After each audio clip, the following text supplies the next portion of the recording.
Good morning, everybody. Good morning to this information webinar on the SEAI Fellowship Programme.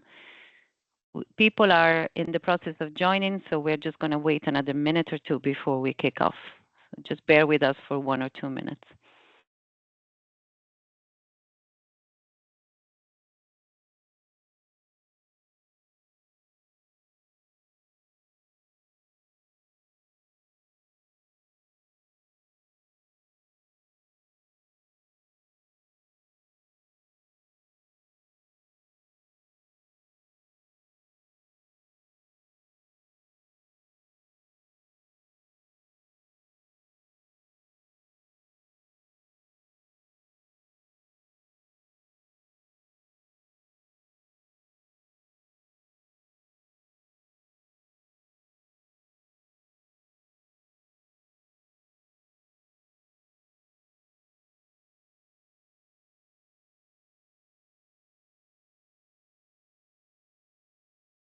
Okay, I think we are just going to start. So once again, good morning, everybody, to this information webinar on the SEAI Energise Fellowship Programme on the 2025 call. My name is Francesca Martini. I'm the Program Manager for Funded Research in SEAI, and I'm just going to be giving you a very quick introduction before we delve into the information, the detailed information about the program. So we're just going to start with a very quick housekeeping. So this event is being recorded. All attendees are muted with camera off, but you will have an opportunity to ask questions at the end. To ask questions by clicking on the Q&A bubble on your screen. All the questions will be answered at the end of the webinar. As I said, the event is being recorded, and the recording and the slides will be distributed after the event. And we also will create a frequently asked question document with all the questions that will be submitted today and shared. We'll share this document with everybody on our website.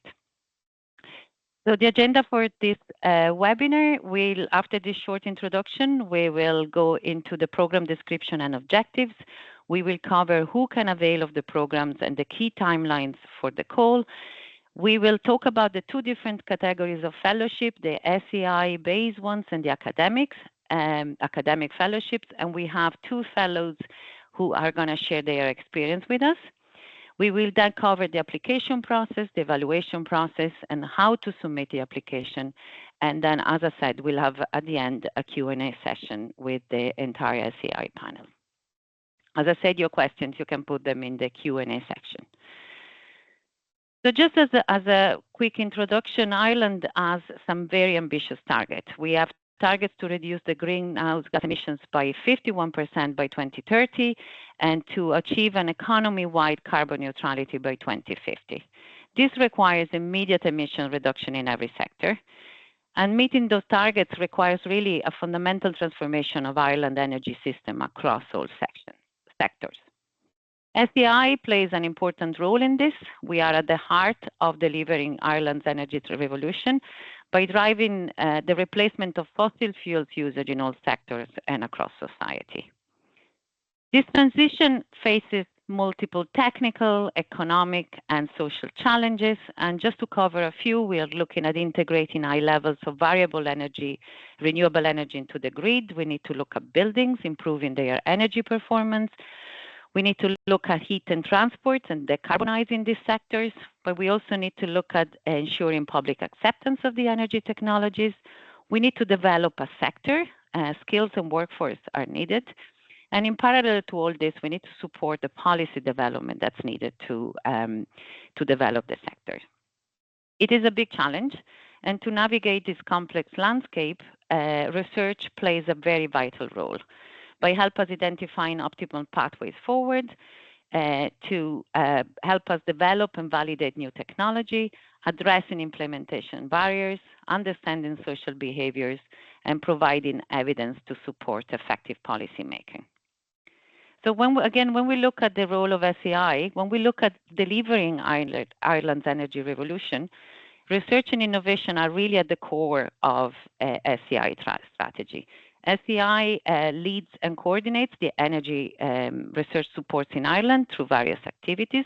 So when we look at the role of SEAI, there are two other highlights. We fund research and innovation, and we provide energy policy guidance and support. So obviously the fellowship program clearly falls under this remit. Before we get into the program in detail, I just wanted to highlight what is new in 2025. The new Energise Fellowship Programme has two categories of fellowships awards. The academic fellowships, where the fellows are based in an academic institution, and the SEAI-based fellowships. For those of you who are familiar with the funding available in SEAI, the academic fellowships were previously included in the Research, Development and Demonstration Call. This is now different. All the fellowships are included in this program. So there will be no fellowships awarded with the 2025 RDD funding call. And after this, I'm going to pass on to Joanne Fitzgerald to actually start really delving into the program. So, good morning, everyone. My name is Joanne Fitzgerald, and I am working in the Research, Development and Demonstration Programme in SEAI. And I'm going to now give you an overview of our brand new SEAI Energise Fellowship Programme. So our overall objectives, we have 8 overarching objectives, and the first 4 are really working towards SEAI's strategy, and the final 4 are based around the career of fellowship applicants.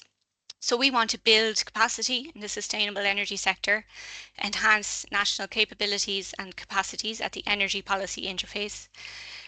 We want to build capacity in bridging the gap between policy and research and strengthen knowledge to support the clean energy transition. So the objectives of this programme also are to provide career development opportunities for participating fellows, provide researchers considering a transition from academia to the private or public sector with relevant skills and experience, provide researchers with funding in their own name to advance their academic career progression while also rounding out professional experience. And we also wanted to provide an opportunity for experience in energy policy and strategic development and implementation. So who can avail of the programme? And really our eligibility is quite simple. It's open to applicants who have the support of third-level educational bodies based in the Republic of Ireland, and I will share a list of those bodies with you later in the presentation. It must be based in the Republic of Ireland, and applicants must have a PhD or equivalent experience, so we define that as 4 years full-time research experience after a primary degree. So if you are planning to submit your PhD thesis in the near future, you are still eligible to apply as long as you meet those eligibility criteria. So what funding is available? Again, applicants may request up to €300,000, and this is inclusive of overheads, and project duration is 2 years typical. So here's a list of the eligible third-level educational bodies in Ireland. I'm not going to read them out, but they're there for your reference. This presentation will be uploaded to the website at a later date. Just to go over the timelines, the call opened on March 18th and closes at 12 noon on Wednesday, May 14th. You must submit a full complete application before 12 noon. So get your application ready as soon as possible and make sure that you have set yourself up on PEP, our application portal, in good time. Each application will go through screening for eligibility in May 2025 and then go to technical evaluation in June. For the applicants to the SEAI-based fellowship category, there will be a third stage of an interview in July 2025, and then award notification and project start date will be August-September 2025. All call details are available on our website. So just to briefly describe the difference between the two categories, SEAI-based fellowships, you're typically based in SEAI headquarters in Dublin 2. Applicants can apply to one of 5 topics that are described in our call document, and funding is provided for salary plus overheads only. For academic fellows, if their application is successful, they'll be based in their 3rd level educational body. Applicants can propose to develop their own research idea, and it's very important that this is aligned with SEAI remit, and some additional research costs such as travel and materials are allowed. So I'm going to talk to you now firstly about the SEAI-based fellowships. And just to give a brief overview, if you're interested in applying to this opportunity, you must submit a research proposal to one of the 5 topics listed in the call document. Applicants would have the support of a 3rd level institution and an academic sponsor, and this is indicated by letters of support from your Vice President of Research or equivalent and an academic sponsor. I'll talk a bit more about that in a minute. If your application is successfully evaluated, the funding is awarded to the 3rd level institution, who will then provide you with a contract to perform your research. Fellows then are based in SEAI HQ and research areas of Irish energy policy priority while immersed in the diverse activities carried out by SEAI. And typically a fellow would spend 80% of their time working on their research project, with 20% on more general SEAI training and programmatic activities. So this opportunity would allow a fellow to develop key skills that will open up further opportunities at the energy research policy interface. I'll talk a bit more about the project roles now. So the fellowship applicant is responsible for the research activities, reporting, dissemination and other duties associated with the proposed fellowship in line with SEAI policies. And the fellowship applicant is the person who writes this proposal.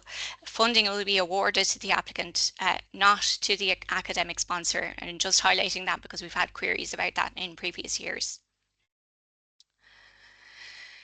The academic sponsor is based within the sponsor organisation, which is the 3rd level educational body. They will take administrative responsibility for the fellow, and the academic sponsor must be a core funded member of academic staff with an employment contract that covers the entire duration of the fellowship.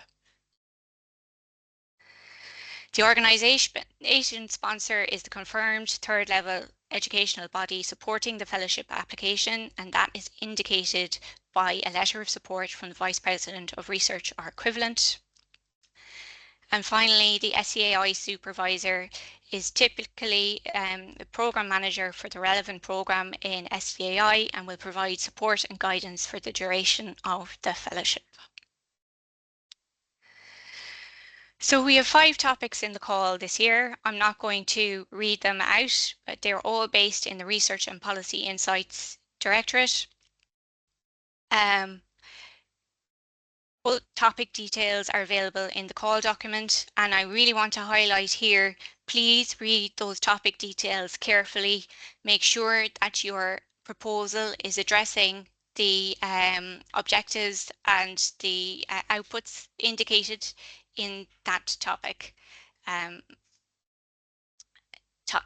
this year we're asking that if you have any topic related questions, you can submit them to energyresearch@seai.ie until the 23rd of April 2025, and answers to those questions will be published online in an FAQ document. So just some important information about SEAI-based fellowships. Fellows will comply with all relevant SEAI workplace policies, and they'll be provided with workspace and IT equipment to fulfill their duties. At present, SEAI operate a hybrid working model, and it's expected that fellows would be in the office at least 2 days a week in 2025. However, this is subject to change.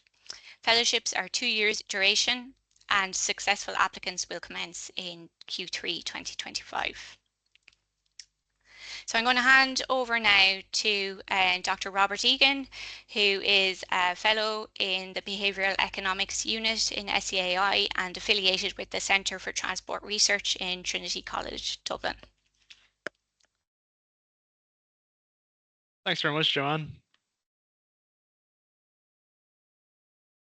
So that's working for me there, I think. Yeah, great. So thanks very much. Yeah, I'm based in the Centre for Transport Research, and at the moment I'm also in the Behavioural Economics Unit. And I'm just going to talk a little bit about my experience of the SEI-based fellowship. So just my first point is that the SEI-based fellowship offers an opportunity to pursue original research in your own name, which is highly sought after in the postdoctoral space. Also, as John was talking about, very generous durations of funding with 2 years funding, so I was absolutely delighted when I was awarded it. In my case, I got to build on research I've done in the past, looking at cycling experiences in Dublin, as well as the cycling gender gap and e-cargo bikes for small business operations. So I'm looking at private e-cargo cycling in Ireland as part of everyday mobility, and that's a key aspect of the SEI-based fellowship is that you're doing research for climate policy impact. So it's got to be integrated with the key questions that or key topic areas that Joanne was showing earlier, and every aspect of writing the application is kind of feeding back into what climate policies does it relate to and what other overlapping policies might it relate to in your particular topic space. So for me, looking at the likes of sustainable transport policy in particular. And one of the real advantages of the fellowship is that you're based within an expert team of policy researchers, and you get to learn some of the skills and some of the skill sets that they implement every day when they're creating research for policymakers. So you get to diversify the skills and the abilities within an organization that in the mission statement is about creating an energy revolution. And for me, that involved learning how to manipulate, create, and analyze large data sets using OR programming in particular, with some of the mentorship provided by Dr. Hannah Julien, who leads the Behavioral Economics Unit, and engaging in some research that the Behavioral Economics Unit do themselves, looking at nationally representative data sets with travel behaviors such as walking, public transport, and car use, and electric vehicle use as well. So that's been a really key aspect that's developed for me and a learning that I wouldn't have had in a kind of more traditionally focused academic space. And I think with the coming back to the climate policy impact focus, a real aspect of the fellowship is that you get to learn how to actually translate some of your research ideas into things that are digestible and useful for policymakers specifically. So I think often in academic research, you publish a paper or a research report, for example, you'll put it out into the space and you'll hope that people will use it. So with the SEI-based fellowship, you actually get to learn the skills. And another key step that's often missing about translating this research into different kinds of formats that can be actively used and trying to actually think very carefully about how can these particular things be applied to areas of climate policy. And I think with my example of the private cargo bike study, you can do that in quite bold and innovative areas because the climate challenge is so extreme that it's important to have these kinds of new ideas and innovations in there, provided they come back to the kind of core questions and remit of SEAI. And that brings me to my fourth point then, learning how research is done in a policy-focused context outside of academia. So with the SEI-based fellowship, you're nestled within a team of experts in a particular area, whether that's modeling, evaluation, or behavioral economics and behavior change. And you get to diversify your own skill set while actually producing, as I said at the beginning, the original research in your own name.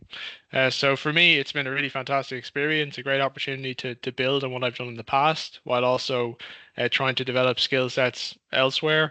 And the actual workspace of SEI is brilliant. The people are really sound and friendly and welcoming, and the mentorship you get as well. You get a chance to actually develop and be taught new things that you wouldn't in an academic context to the same extent. So I'd really recommend it for anyone who's interested in their own research, who's interested in developing a new area of research and learning the skills to meet this kind of this need in the energy policy interface that Joanne was talking about earlier. So thanks very much.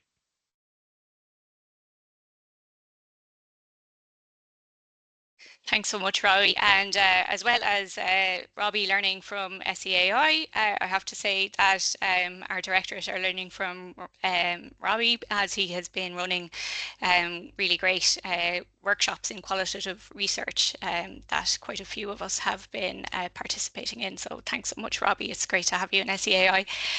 I'm going to talk now about our academic fellowship opportunity. As Francesca mentioned earlier, previously this opportunity formed part of our main RDD call. And so for this year, there will be no academic fellowship opportunity in the main RDD call, and this is the call for academic fellowships this year. So just to give an overview, applicants will submit a research proposal based on their own research idea. Now this research idea must be aligned with the SEAI remit, so it's really critical that you refer to the RDD programme objectives, the SEAI fellowship objectives and the overall SEAI remit in your application. Applicants will have the support of a third level institution and an academic mentor. After successful evaluation, funding would be awarded in the applicant's name to their third level institution. Fellows are based in their third level institution, and it's really a great opportunity to develop your own research idea or research area. So I'll talk briefly about the academic fellowship project roles. Again, we have the fellowship applicant. This is the person who will develop the proposal idea and write the application, and the funding is awarded to the fellowship applicant. It's not awarded to the academic mentor. Then we have the academic mentor and the organisation sponsor. The academic mentor, again, is based within the sponsor organisation, third level educational body, and will take both administrative and mentoring responsibility for the fellow if the application is successful. So this academic mentor must be core funded members of academic staff with an employment contract that covers the entire duration of the fellowship. So just again, some important information. As I said already, it's a great opportunity to develop your own research idea.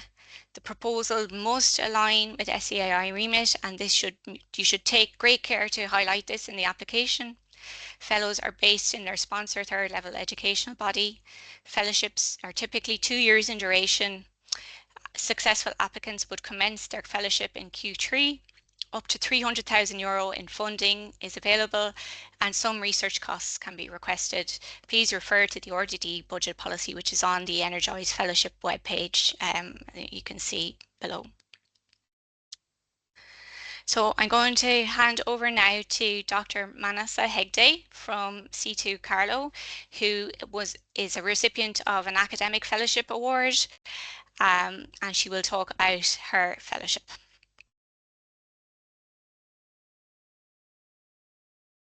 So good morning, everyone. I'm here to share a short reflection on the impact of my SEAI RDD academic fellowship. So a short history about me. So my academic journey began with a bachelor's degree in electronics and communication, followed by a master's in nanotechnology. I pursued my PhDs in materials engineering, which was funded by the IRIS Research Council. And now I'm fortunate to be working as a postdoctoral researcher, which is supported by the SEAI RDD Academic Fellowship, where I am exploring innovative solutions in sustainable energy research. So my current research, it focuses on the development and characterization of silica-based sol gel coatings, which are integrated with nanoparticles. And these coatings are aimed at protecting wind turbine blades, which are made of glass fiber reinforced polymer from water droplet erosion and fouling. And this study, it aligns closely with Ireland's sustainability goals.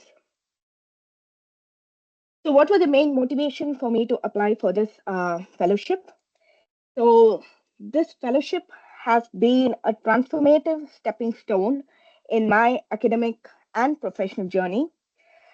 It has not only facilitated the success of my project and advanced my career, but also provided essential funding for innovative research and invaluable networking opportunities, and also a chance to collaborate with different mentors, who share my interest.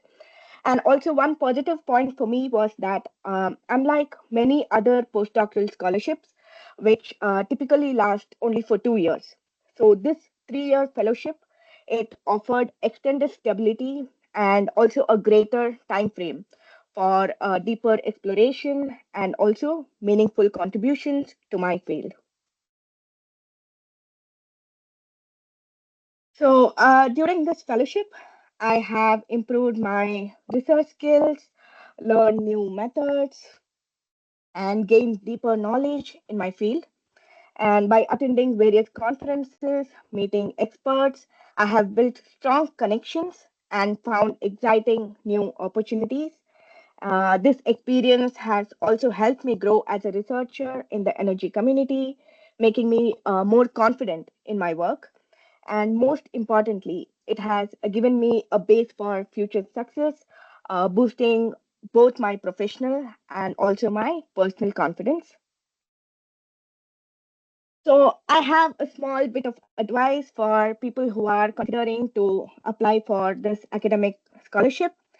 So, the first one is be persistent and proactive. That is, stay determined, refine your approach, and actively seek opportunities. And also make sure that you craft a strong proposal which clearly defines your research goals and impact, making your ideas compelling. Connect with experts and also past fellows, to gain their experience and also support on how they were successful in getting the scholarships. And the last point is take initiative. It definitely makes a difference. That is, engage in your field, reach out early, and show 100% commitment. So, thank you for your time today. I hope my journey and reflection inspires others, who are exploring for this scholarship. Thank you. Thank you so much. That was great. Thanks for giving the overview of the fellowship.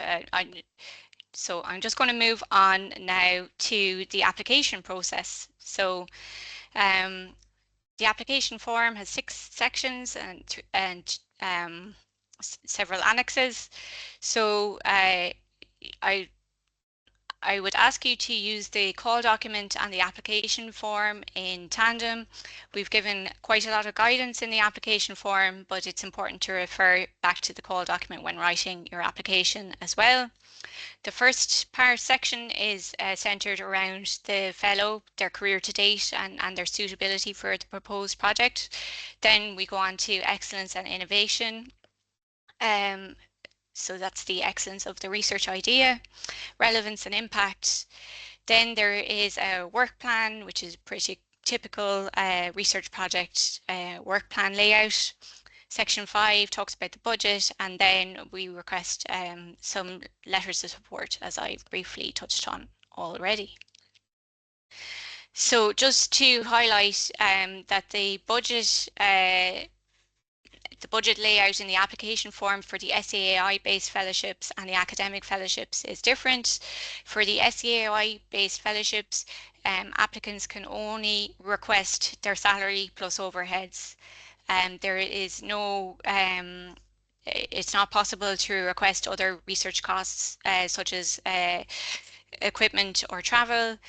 This is because these fellows will be based within SEAI, and if any research costs or travel is needed, that can be negotiated individually with the relevant program manager or head of department as needed.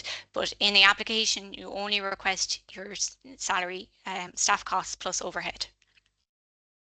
It's really important to apply for the appropriate point on the IUA scales. You can refer to the IUA website for guidance on this, and also the HR department of your third level body. For the academic fellowships, again, applicants should apply for the appropriate point on the IUA scales. Applicants can also apply for costs for equipment, materials and travel, and also overheads will form part of that overall budget. The total requested cost must not exceed 300,000. So just to talk briefly about evaluation, there are 3 stages of evaluation for the SEAI-based fellowships, and the academic fellowships just go through eligibility and technical evaluation. The technical evaluation or the eligibility assessment will ensure administrative compliance with the programme requirements and objectives. So there we will be looking to see that a full complete application, including all the relevant letters of support, has been submitted before the deadline. And for the academic fellowships, we will be looking to make sure that that proposal is aligned with the SEAI remit. Then the technical evaluation will evaluate your proposal under these four categories of evaluation criteria. Please note that the weighting is slightly different between the SEAI-based and the academic categories. There's a greater weighting on relevance and impact for the SEAI-based fellowships and a greater weighting on excellence and innovation for the academic fellowships. So please bear that in mind when writing your application. I'm not going to read all the evaluation criteria here. I'm just going to highlight that it is important that you address each and every one of these criteria in your application form, as it will be scored against all of these. So I'm going to hand over now to my colleague Louise O'Connor, who will talk through about how to submit your application. Thank you, Joanne, for that overview of the call. So we're now coming to the last section of the webinar presentation before moving to Q&A. So having selected the type of fellowship you would like to apply for and prepared your application, it's now time to submit it to SEAI for review. So I'm going to take you through the steps to submit your application to us. So all applications should be submitted through SEAI's Project Evaluation Platform, also known as PEP. And this should be done before the submission deadline. The PEP portal will be live in the next couple of weeks. It's open to register, but you won't be able to submit your application for a couple of weeks, and we'll let you know when that is available. So we would recommend that you prepare your application submission offline. So complete your application form and gather your supporting documentations. The screenshot on the right of the screen shows the home page of the portal. If it's your first time on the portal, you will need to register as a new user using the new user registration tab. We recommend that you register and log in early in advance of the deadline and become familiar with the portal. So don't leave it to the last minute, as there is some element of data entry required.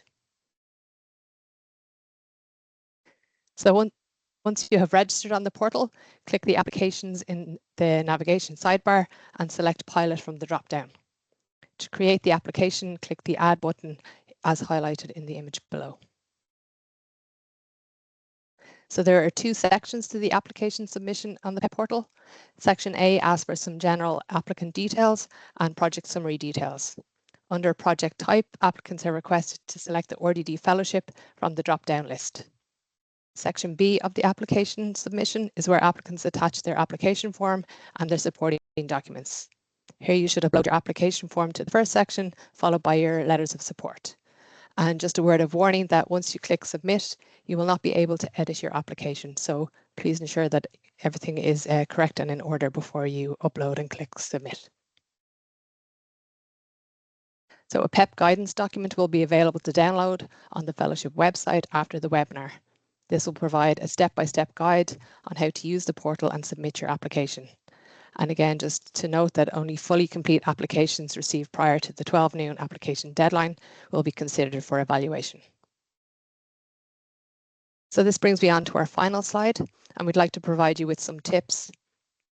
So there are 6 weeks to submission deadline, so start preparing now.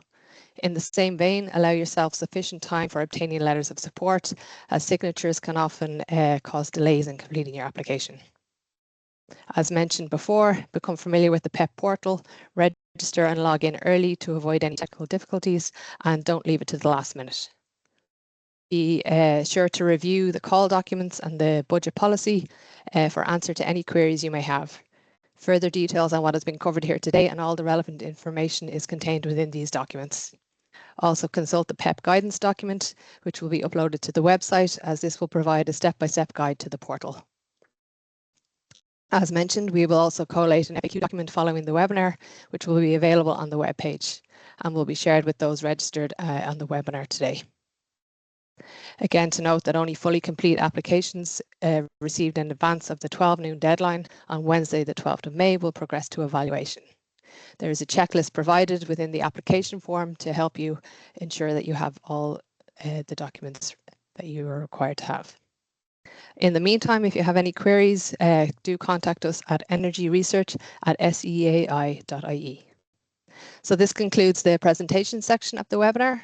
We hope you found it useful and informative, and I'll now pass back to Joanne to coordinate the Q&A session. Thank you. Thanks so much, Louise. We have a number of questions that have come in. So myself, Francesca, Louise, and our colleague Linda Crosby in RDD Finance are available to answer any questions. If we don't get to your question today, we will make sure to publish the answer to it in the FAQ document, which will appear on our website in the coming week or two. So the first question is, does the SEAI-based fellowship funding also include costs of research dissemination outside of the SEAI, such as publication fees for journals? And the answer to that is no. You can only request your salary plus overheads in the SEAI-based fellowship category. Any other research costs that you may need as part of the work you can negotiate with your SEAI supervisor depending on budget availability. So next question is, can a researcher apply to both academic and SEAI fellowships? And the answer is yes, you can submit multiple applications if you wish. However, you should indicate in your motivation statement which opportunity you would prefer, should both be positively evaluated. And then next, can you touch upon the researchers' salary scales? And Linda, I don't know if you want to come in at any stage. Although there's a reference to the IUA salary scales in the call document, I'm not sure how a researcher would be considered under postdoctoral researcher or research fellow scale. So there is guidance on the IUA website, and there is some guidance also in the call document. I forget the exact details there, but if you should liaise with your HR department, look at the IUA website and look at that section in our call document to see which is the appropriate point on the scale for your application.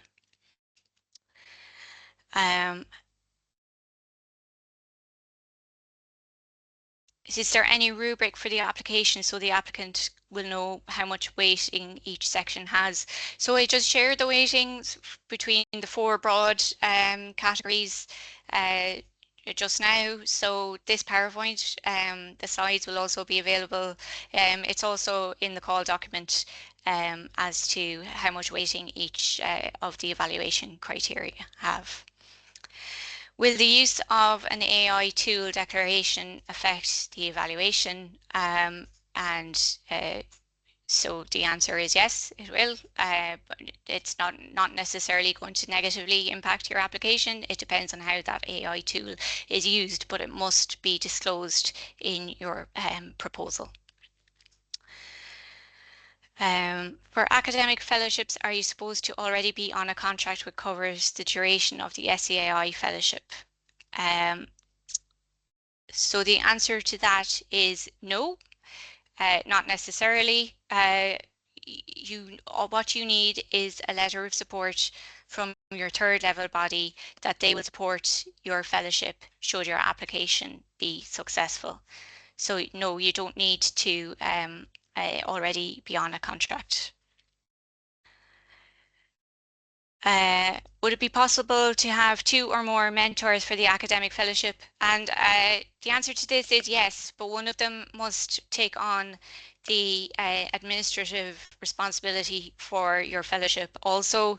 So you can only list one in your application as the academic mentor, but if you have another mentor in mind, they wouldn't take on the official role, but you can discuss their involvement in relevant sections of the application form.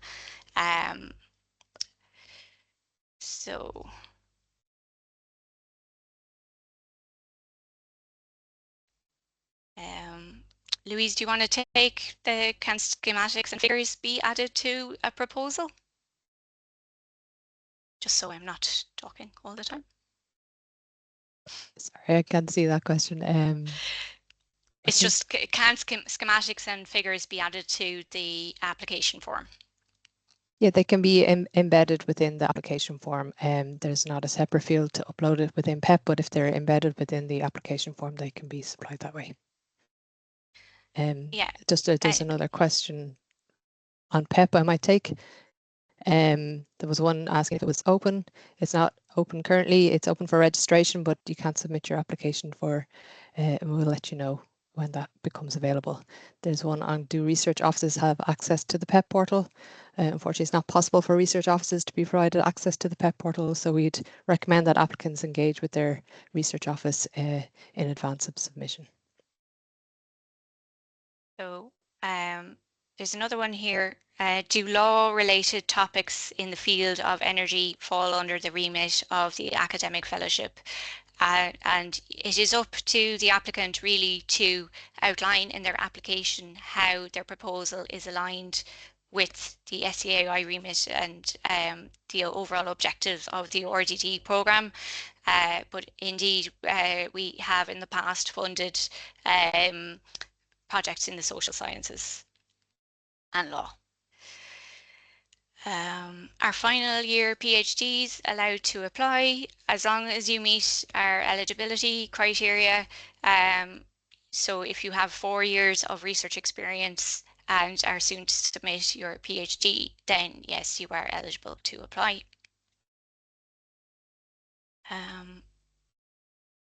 Let's see, any other questions? So there's a question there, can we include expected salary increases? Yes, provided they follow the IUA scales. So they can be included. Bear in mind, however, that the total costs cannot exceed 300,000 for the 2-year duration of the project. So just bear that in mind. Yeah. Often your research office will support you in generating the budget.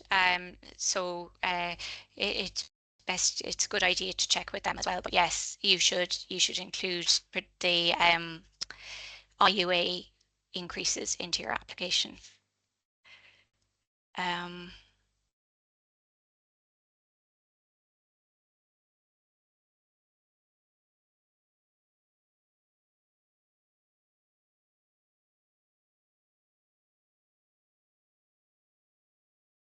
So I can't see any other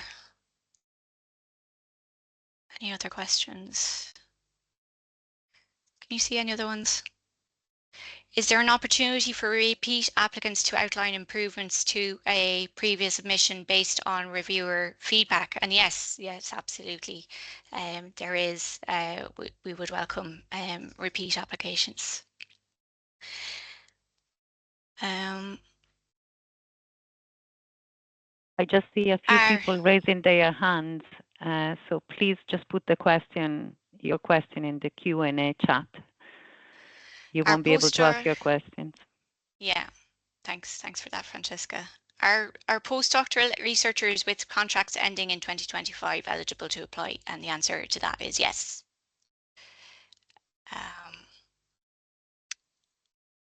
May I know what are the broad topics for academic fellowship that falls under SEAI's remit? So SEAI's remit is delivering Ireland's energy revolution. So it's as long as your application is supporting sustainable energy research and aligns with our remit, it is up to you to argue that case in your application.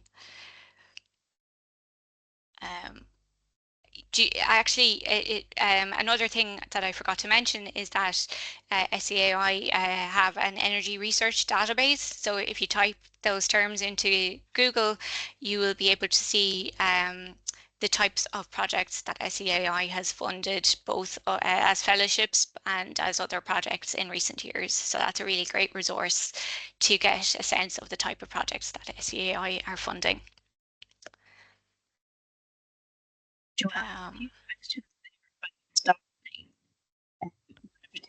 Sorry, Lynn. There's a few questions about start dates.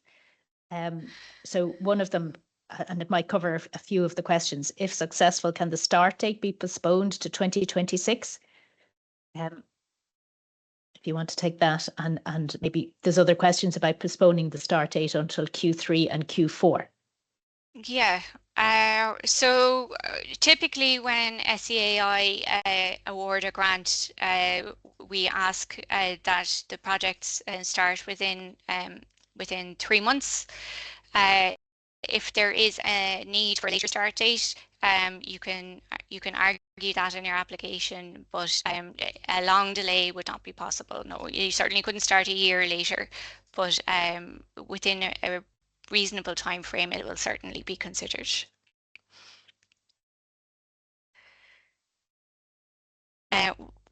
So there's another question here.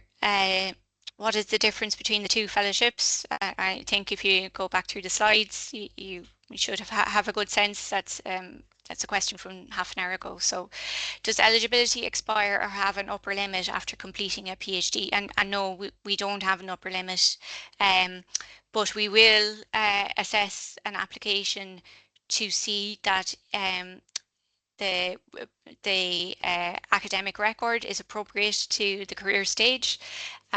If there are career breaks, please highlight that in your application. But yeah, it's just really, we want to see an application that is appropriate to your career stage, but no upper limit after completing the PhD. So, Joanna, there is a question, I'll just summarize it. If the secondment to industry can be included in a fellowship, so if it can be, let's say, 12 months academic and 3 months secondment to industry, because the project is in collaboration with industry. So we don't have any mechanism for that within this call at present. The person who asked that question might be interested perhaps in some of the Research Ireland, I forget what they're called, enterprise fellowships. They might be suitable for that type of industrial collaboration. But no, I don't think so under this call.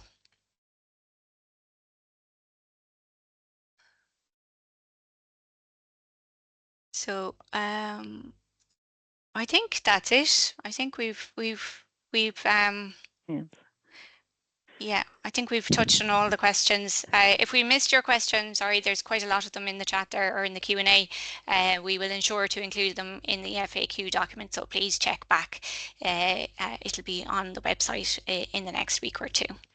So thanks so much, everyone, for joining the webinar, and best of luck in writing your applications. We're looking forward to seeing them. Thank you.